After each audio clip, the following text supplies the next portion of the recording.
Good morning. I'm Rob Palmer, past president of the Stonington Historical Society. Thank you for being with us today. This is our 34th annual event to celebrate our country's Declaration of Independence, our national birthday. I'd like to thank all those who continue to make our annual celebration a reality, virtually or not. Not in view is President Michael Sheffers and the board of directors who he represents today, the organization that has sponsored the parade and the speaking event for all of these years. To my right, the James J. Harvey, American Legion Post, Stonington Borough Color Guard. This year is represented by former First Selectman Rob Simmons. We are also pleased to have with us today, in front of me, many of our elected representatives, including our First Select Woman, Danielle Cheesebro, the Warden of the Borough of Stonington, Jeff Callahan, and our four readers who are flanking them. To Jeff's left is Dr. David Birchinall. To his left is Tanner Lewis. To Danielle's right is Officer Kerry Browning. And to her right is Jill Bauer of the Stonington Ambulance Corps. I will introduce them in a moment a little bit more in depth. At this time, we would like to do the Pledge of Allegiance. So I'll ask the folks who are in front to step away and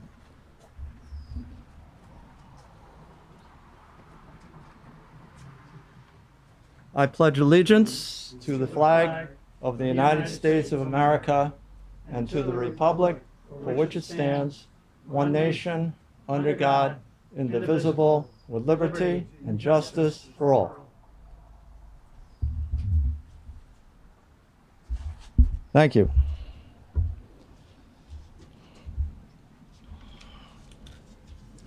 So we have four readers today.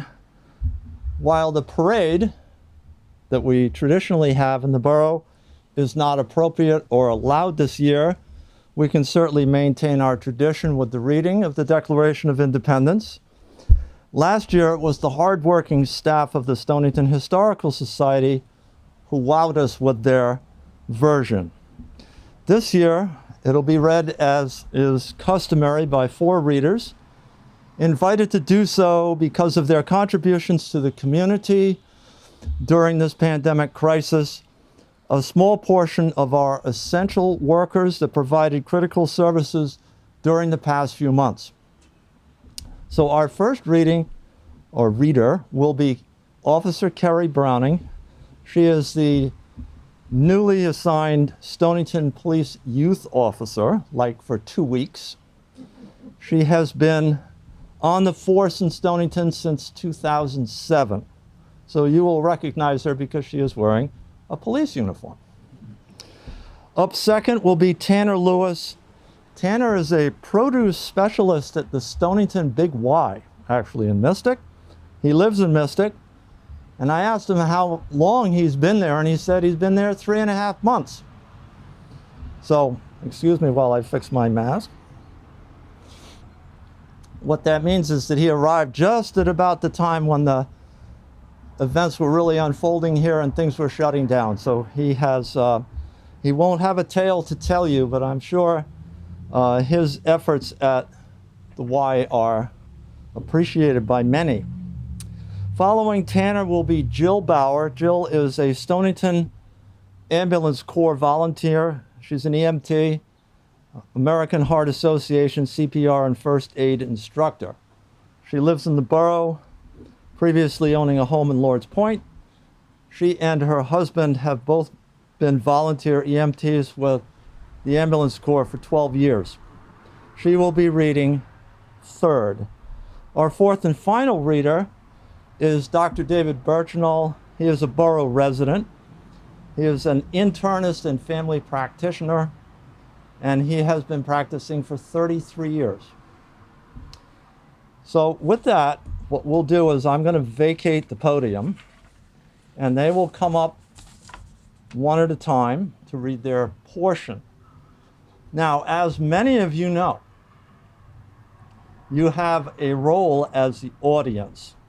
It's a tradition here in Stonington, and it's mandatory that you participate in this, even though we're not actually going to hear you participating. As soon as Dr. Birchinall finishes his reading, I'll come back up here and I will ask you to say, what I'm going to do is to ask you in plainest terms, what say ye of this declaration? And from near and far and high and low, I beseech you to reply most loudly, God save these United States, and a pox on King George. You got that? Okay. So with that, we will start the reading, and I will ask Officer Browning to come up.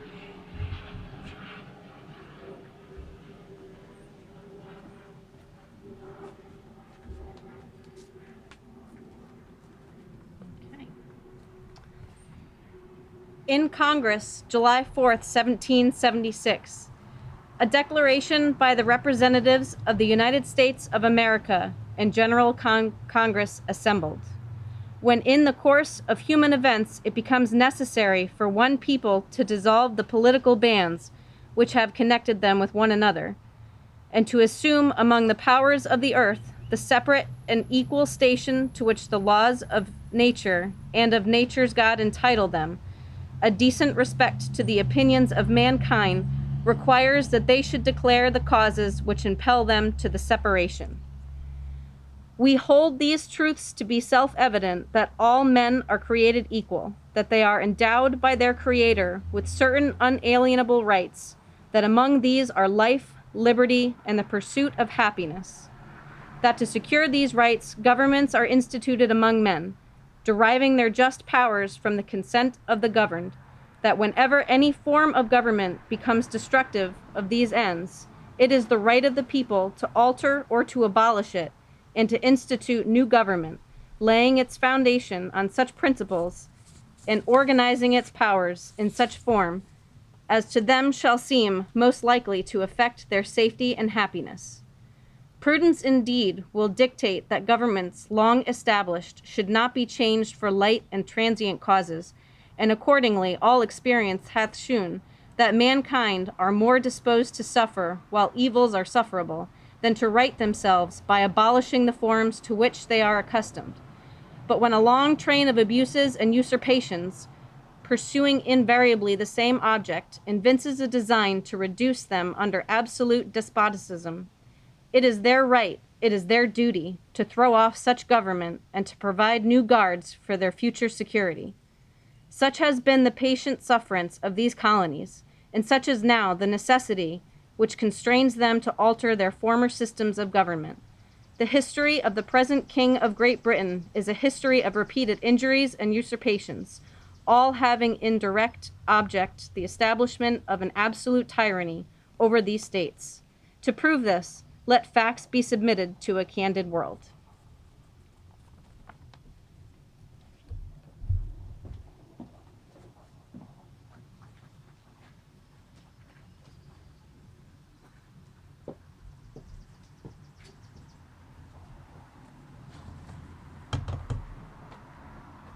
He has refused his assent to laws the most wholesome and necessary for the public good. He has forbidden his governors to pass laws of immediate and pressing importance, unless suspended in their operation till his assent should be obtained, and when so suspended. He has utterly neglected to attend to them. He has refused to pass other laws for the accommodation of large districts of people, unless those people would relinquish the right of representation in the legislature, a right inestimable to them and formidable to tyrants only. He has called together legislative bodies at places unusual, uncomfortable, and distant from the depository of their public records, for the sole purpose of fatiguing them into compliance with his measures. He has dissolved representative houses repeatedly for opposing with manly firmness in his invasions on the rights of the people. He has refused for a long time, after such dissolutions, to cause others to be elected, whereby the legislative powers, incapable of annihilation, have returned to the people at large for their exercise, the state remaining in the meantime exposed to all the dangers of invasion from without and convulsions within. He has endeavored to prevent the population of these states for that purpose, obstructing the laws of naturalization of foreigners, refusing to pass others to encourage their migrations hither, and raising the conditions of new appropriations of lands. He has obstructed the administration of justice by refusing his assent to laws for establishing judiciary powers. He has made judges dependent on his will alone for the tenure of their offices and the amount of payment for their salaries.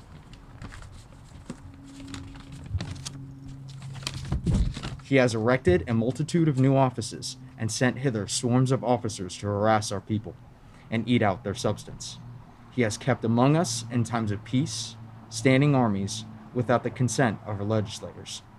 He has affected to render the military independent of and superior to the civil power.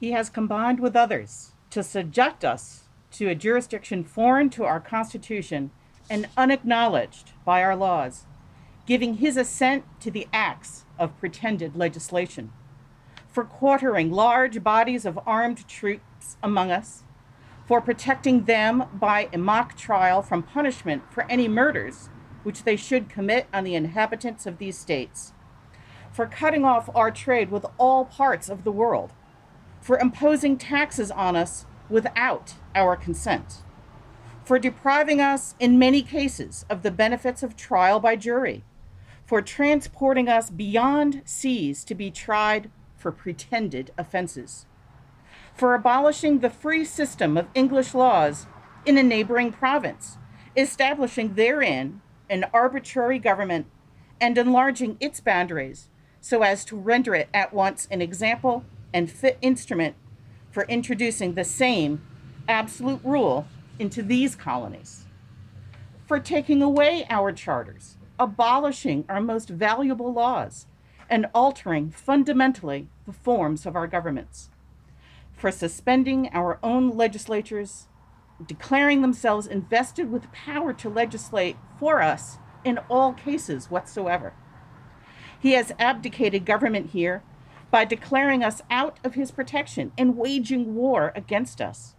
He has plundered our seas, ravaged our coasts, burnt our towns, and destroyed the lives of our people. He is, at this time, transporting large armies of foreign mercenaries to complete the works of death, desolation, and tyranny already begun with circumstances of cruelty and perfidy scarcely paralleled in the most barbarous ages and totally unworthy the head of a civilized nation. He has constrained our fellow citizens taken captive on the high seas to bear arms against their country, to become the executioners of their friends and brethren, or to fall themselves by their hands. He has excited domestic insurrections against us and has endeavored to bring on the inhabitants of our frontiers the merciless Indian savages, whose known rule of warfare is an undistinguished destruction of all ages, sexes, and conditions.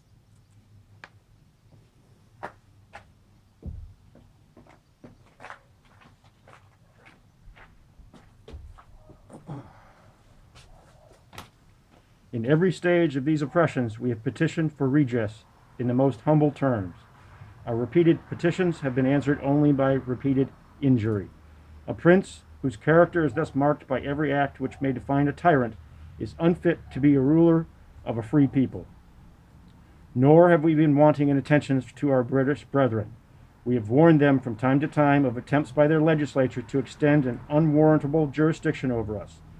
We have reminded them of the circumstances of our immigration and settlement here. We have appealed to their native justice and magnanimity. and we have conjured them by the ties of our common kindred to disavow these usurpations, which would inevitably interrupt our connection and correspondence.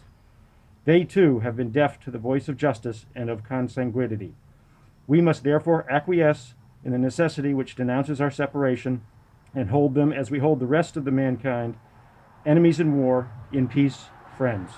We therefore, the representatives of the United States of America, in General Congress, assembled, appealing to the Supreme Judge of the world for the rectitude of our intentions, do, in the name and by the authority of the good people of these colonies, solemnly publish and declare that these united colonies are of right, ought to be, free and independent states, that they are absolved from all allegiance to the Crown, and that all political connection between them and the state of Great Britain is and ought to be totally dissolved, and that as free and independent states they have the full power to levy war, conclude peace, contract alliances, establish commerce, and do all other acts and things which independent states may have right do. And for the support of this declaration, with a firm reliance on the protection of divine providence, we mutually pledge to each other our lives, our fortunes, and our sacred honor. Signed by order and in behalf of the Congress, John Hancock, President.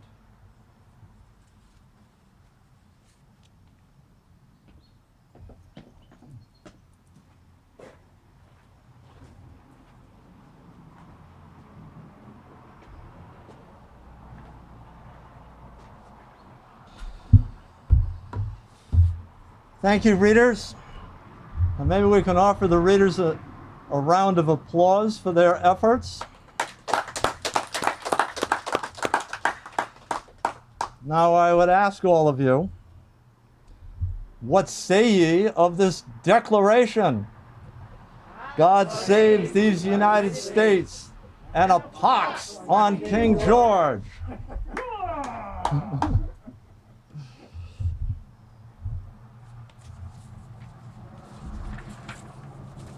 I'm being struck by our colors.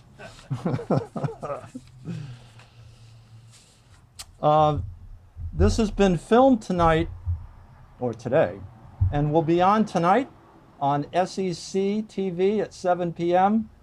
It will also be shown tomorrow night at 7 p.m. and on Monday night at 7 p.m. We thank you very much for coming and videoing our efforts. How did it go on Facebook, ma'am? Well, we thank all of you who tried to stay with us, a few technical difficulties, but I think we got the gist of it. Excellent, excellent. So this concludes our proceedings this morning. I'd like to thank you all for coming. I can count how many of you are, and I can tell you we're less than 15. Have a glorious 4th of July, and may God bless these United States.